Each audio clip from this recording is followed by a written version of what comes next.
संभाजी ब्रिगेडच्या वतीने बकरी ईदच्या निमित्ताने ईदगाह मैदान येथे मुस्लिम बांधवांना गळाभेट घेऊन व गुलाब फूल देऊन बकरी ईदच्या शुभेच्छा देऊन हम सब एक है हा संदेश देत जातीय सलोखा निर्माण करण्याचे काम केले।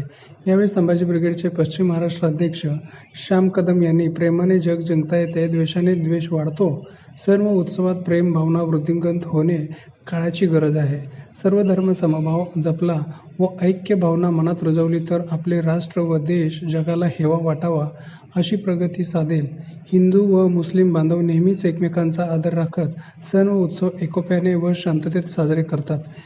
एकमेकाच्या धर्माचा आदर व सन्मान राखण्यातच आपण भारतीय असल्याचा अभिमान व भारतीय संविधानाचा खरा गौरव आहे अशी भावना त्यांनी व्यक्त केली। आज आमच्या मुस्लिम बांधवांचा राष्ट्रीय सण म्हणजे बकरी ईद। सर्वप्रथम संभाजी ब्रिगेडच्या वतीने माझ्या सर्व मुस्लिम बांधवांना बकरी ईदच्या खूप खूप शुभेच्छा।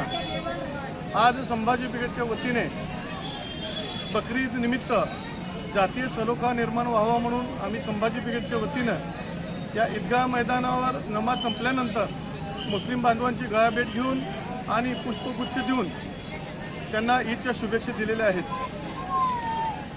खरं म्हणजे प्रेमाने जग जिंकता येतं आणि द्वेषाने द्वेष वाढत जातं। त्यामुळं आपण एक होऊन सर्व धर्म समभाव आणि इतर जातीचा आदर ठेवल्यास निश्चितच आपला भारत देश प्रगतीपथावर जाणार आहे। आज या ईदच्या निमित्तानं एक जातीय सलोखा निर्माण व्हावं। या प्रसंगी संभाजी ब्रिगेडचे पश्चिम महाराष्ट्र अध्यक्ष श्याम कदम, कार्याध्यक्ष अरविंद शेळके, उपाध्यक्ष सीताराम बाबर, शहर उपाध्यक्ष रुपेश पीरसावंगी, शहर संघटक रमेश चव्हाण, सिद्धार्थ बनसोडे, मुसा आता, शहर उपाध्यक्ष फिरोज सय्यद, सुलेमान पीरजादे, अफजल कारभारी, नितीन देवकते, शाहरुख शेख, सोहेल अन्सारी आदींची उपस्थिती होती।